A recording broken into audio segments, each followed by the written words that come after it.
Hello guys, आप सभी का स्वागत है क्लियर एग्ज़ाम्स के यूट्यूब चैनल पर। आज अपन इस वीडियो में क्या पढ़ने वाले हैं। आज अपन एमपीपीएससी का जनरल स्टडीज़ पेपर 4 जो यूनिट 1 है, philosophical thinkers and social reformers, इनका अपन जो सीरीज़ है वो अपन आगे बढ़ा रहे हैं। और आज अपन गुरु नानक जी के बारे में पढ़ने वाले हैं। देखिए, मैं आपसे दोबारा वही बोलूँगा कि मैं इस वीडियो को काफ़ी शॉर्ट रखूँगा, क्योंकि अपन इसमें सिर्फ वही पढ़ेंगे जो कि एग्ज़ाम पॉइंट ऑफ व्यू के लिए काफ़ी ज़्यादा रेलेवेंट है। गुरु नानक जी के बारे में नेट पर, सोशल मीडिया पर बहुत सारी इन्फॉर्मेशन पड़ी हुई है, लेकिन हमको इतना सब कुछ नहीं पढ़ना है। हमको एग्ज़ाम पॉइंट ऑफ व्यू को लेकर चलना है, क्योंकि अपने ब्रेन की एक लिमिटेशन है। अपन सब कुछ याद नहीं रख सकते, और याद रख भी लेंगे तो वो इतना इफ़ेक्टिव नहीं है।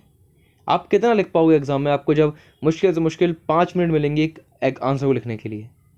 तो अपनी चीज़ों को अपन शॉर्ट रखेंगे, सिंपल रखेंगे, लेकिन कवर अपन पूरा करेंगे। तो इसकी आप टेंशन मत लीजिए, इसके बाहर आपको कुछ पढ़ने की ज़रूरत नहीं है। इस वीडियो को देखने के बाद आपको गुरु नानक जी के बारे में ज़्यादातर चीज़ें पता पड़ जाएंगी, ये मैं गारंटी है, ये मेरी गारंटी है। ओके, तो अपन आगे बढ़ते हैं। तो अपन आज किसके बारे में पढ़ने वाले हैं? गुरु नानक जी के बारे में, द फाउंडर ऑफ सिखिज़्म, जिन्होंने सिखिज़्म की शुरुआत करी।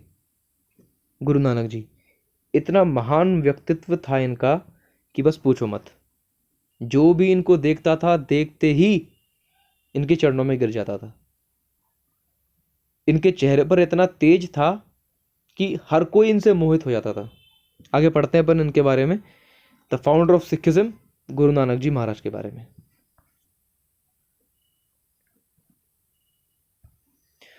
देखिए, इनका जो जन्म है, इनका जो बर्थ है, वो 1469 में हुआ। कहाँ पर? नानकाना साहिब में। ये कहाँ पर है? यह है आपके फेवरेट देश पाकिस्तान के अंदर। ठीक है ये आपके फेवरेट देश पाकिस्तान के अंदर है, यहाँ पर कराची के बगल में, सॉरी लाहौर के बगल में, है ना।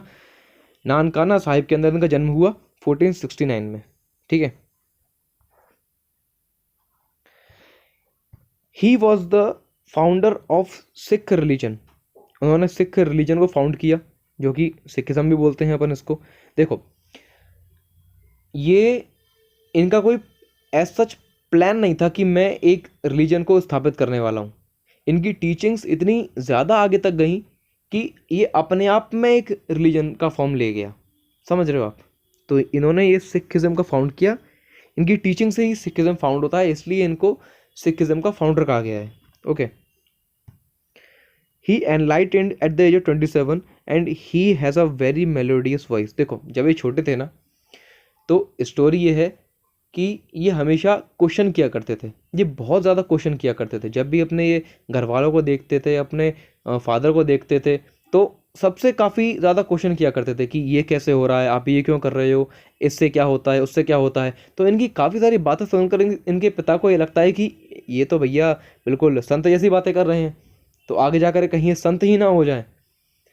तो इनके पिताजी ऐसे, मतलब थोड़ा सा, अब होता है ना कि सबके घर में एक लड़का होता है, तो सब चाहते हैं कि वो आगे आगे बढ़े, ना कि संत बने। सबके आजकल सब में ज़्यादातर मेंटेलिटी यही थी, और पहले भी यही मेंटेलिटी थी। तो यही बात है। लेकिन उन्होंने अपने माइंड पर इतना अच्छा कंट्रोल किया कि वो खुद ब खुद एनलाइटनमेंट को प्राप्त हो गए। वो नेचर को इतने ध्यान से देखा करते थे कि उनके सारे क्वेश्चन खुद ब खुद सॉल्व होते चले गए। उनके जो माइंड में जो क्वेश्चन आते थे वो खुद ब खुद ही सॉल्व हो जाया करते थे।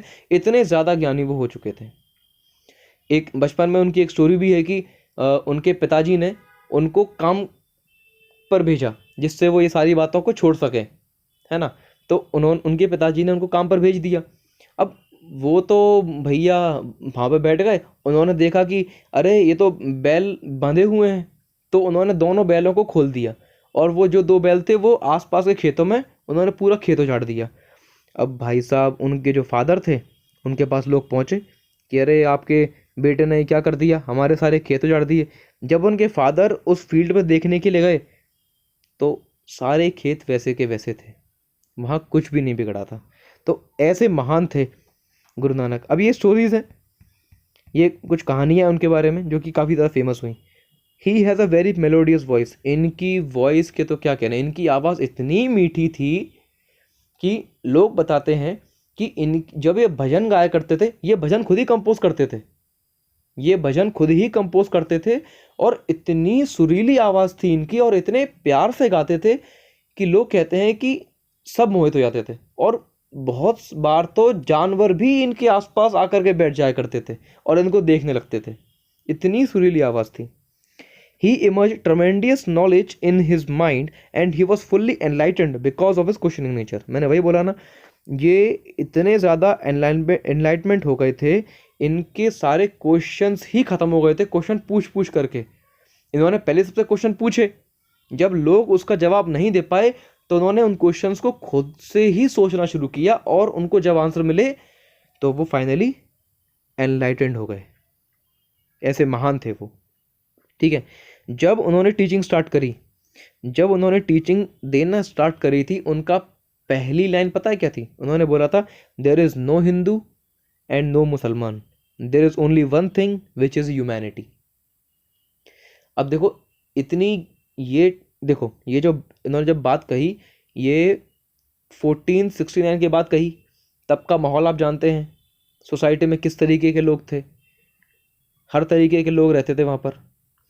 तब उस टाइम पर इतनी गहरी बात कहना, ये कोई नॉर्मल इंसान के लिए हंसी मजाक की बात नहीं थी। ये कोई नॉर्मल आदमी ये बात कह ही नहीं सकता, और बोल देगा तो सिर्फ ऊपर से बोल देगा। इन्होंने जब ये बोला, सब इनको देखते रह गए थे कि ये क्या बोल रहे हैं।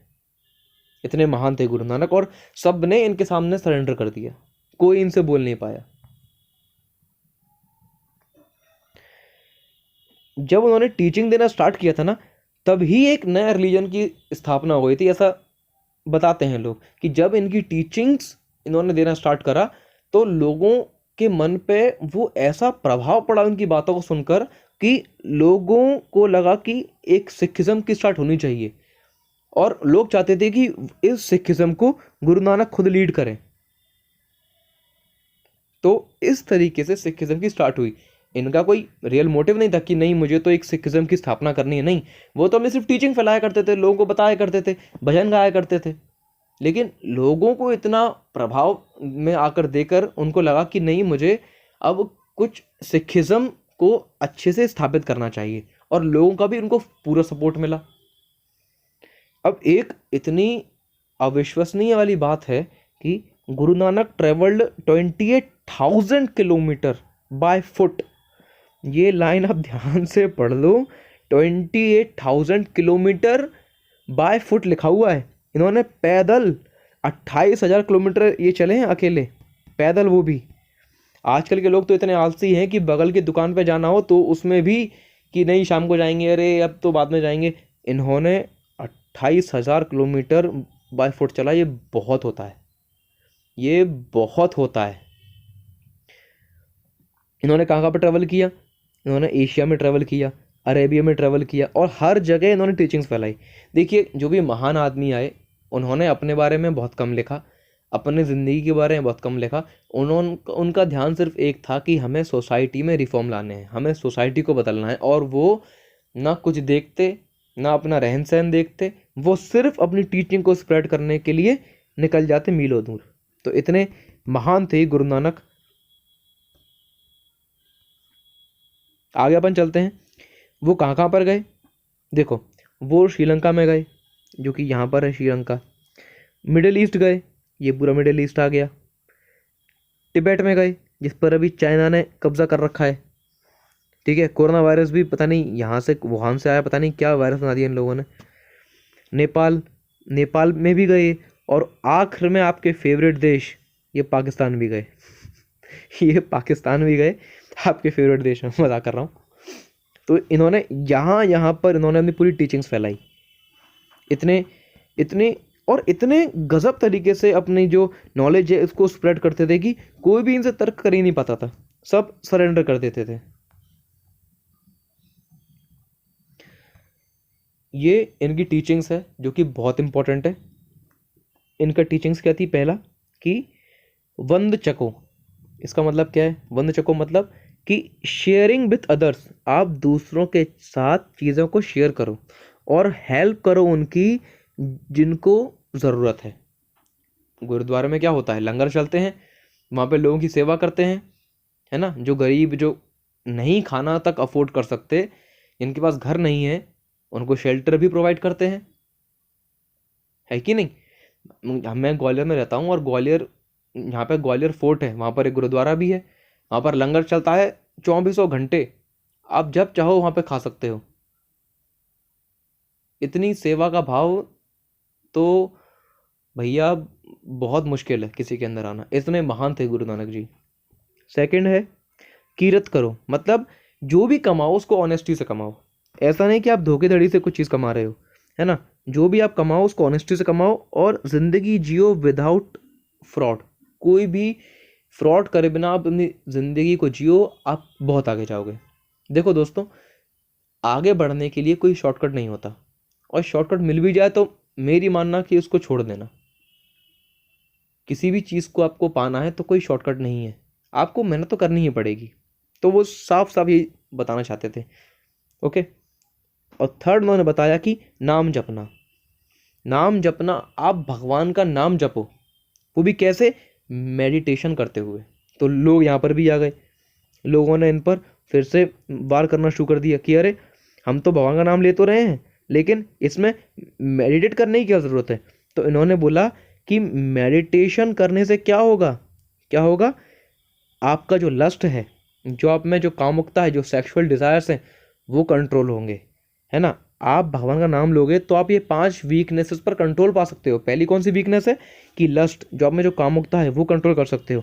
रेज, जो क्रोध है आपके अंदर, जो ग्रीड, जो लोभ है आपके अंदर, जो अटैचमेंट, जो आप छोटी छोटी चीज़ों से अटैच होकर बैठ जाते हो, जो मोह है, और जो कॉन्सीट है, जो कि अहंकार है, इन सब को आप इन नाम जपने से, सिर्फ भगवान का नाम जपने से, मेडिटेशन करते करते आप इन 5 चीज़ों पर कंट्रोल कर सकते हो। और जैसे ही इन लोगों ने उनकी बात सुनी, ये सब सरेंडर हो गए। इन्होंने चुपचाप इनकी बात मान ली और इनको अपना गुरु बना लिया। इतने महान थे गुरु नानक जी। ये बताते हैं कि अगर आप भगवान का नाम लोगे मेडिटेशन करते हुए, तो अब देखो, अब आज के लोगों के लिए पहली चीज़ ही कितनी टफ है कंट्रोल करना। वो ये नहीं बोलते कि सेक्सुअल डिज़ायर्स को आप बिल्कुल नष्ट कर दो, ख़त्म कर दो, आपको ये करना ही नहीं है, नहीं, ये वो नहीं बोलते। वो इसके वो काम के दुश्मन नहीं है। वो ये बोलते हैं कि आपका इस चीज़ पर फुल्ली कंट्रोल हो, समझ रहे हो, फुल्ली कंट्रोल हो। अगर आपने लस्ट को कंट्रोल कर लिया तो आप रेज को कंट्रोल कर सकते हो। रेज कंट्रोल हो गया तो ग्रीड कंट्रोल हो सकती है, ग्रीड कंट्रोल हो गई तो अटैचमेंट कंट्रोल हो सकती है, और अगर ये चारों चीज़ आपने कंट्रोल कर ली तो अहंकार तो अपने आप कंट्रोल हो जाएगा। वो ये समझाना चाहते थे अपनी इन टीचिंग से।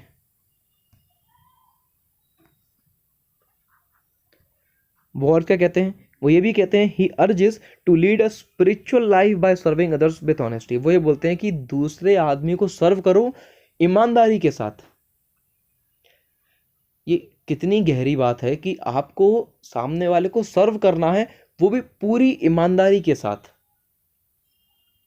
इनका जन्म एक ऐसे, मतलब इनका जन्म कब हुआ, जब सोसाइटी को हर तरफ से, मतलब सब ने घेरा हुआ था, सारी बुराइयों ने घेरा हुआ था। कास्ट सिस्टम था, है ना, और क्या कहते हैं, चाइल्ड मैरिज हुआ करती थी, है ना, ऊंच नीच की भावनाएं थी। तब इन्होंने ये बोला कि आप सबको सर्व करना चाहिए, ना जात पात देखनी चाहिए, ना किसी का ऊंचा नीचा देखना चाहिए, आपको सबको सर्व करना है, वो भी ईमानदारी से। तभी आपको भगवान की प्राप्ति होगी। ये वो कहना चाहते हैं। वो हर किसी को अपना ही बालक मानते हैं, वो सबको अपना शिष्य मानते हैं, ठीक है। वो ये नहीं, वो किसी को बड़ा छोटा नहीं देखते, वो सबको अपना शिष्य मानते हैं। और इनकी, और इतने महान गुरु नानक जी की जो जयंती है वो कब सेलिब्रेट करते हैं, 19 नवंबर को। ऐसे महान गुरु शायद ही अब इस दुनिया को मिले जिनकी टीचिंग से सब सरेंडर हो गए थे। गुरु नानक जी के बारे में एक बात और है कि गुरु नानक जी के 2 बेटे थे, ठीक है। ये कौन है, गुरु नानक जी हैं, ठीक है। इनके 2 बेटे थे, लेकिन सिखिज्म का अगला गुरु कौन होगा, तो इन्होंने अंगद जी को चुना था, उन्होंने अंगद जी को चुना था। वो चाहते अपने दोनों बेटों में से किसी को भी चुन सकते थे, लेकिन उन्होंने नहीं चुना। इनके दोनों बेटे भी बहुत ज़्यादा इंटेलिजेंट थे, बहुत ज्ञान था, लेकिन इन्होंने किसको चुना? अंगद जी को, क्योंकि वो जानते थे कि एक्चुअली कौन डिजर्व करता है उस पोजीशन को, जो कि आगे जा करके उसको संभाल सके। तो वो ये समझाना चाहते थे।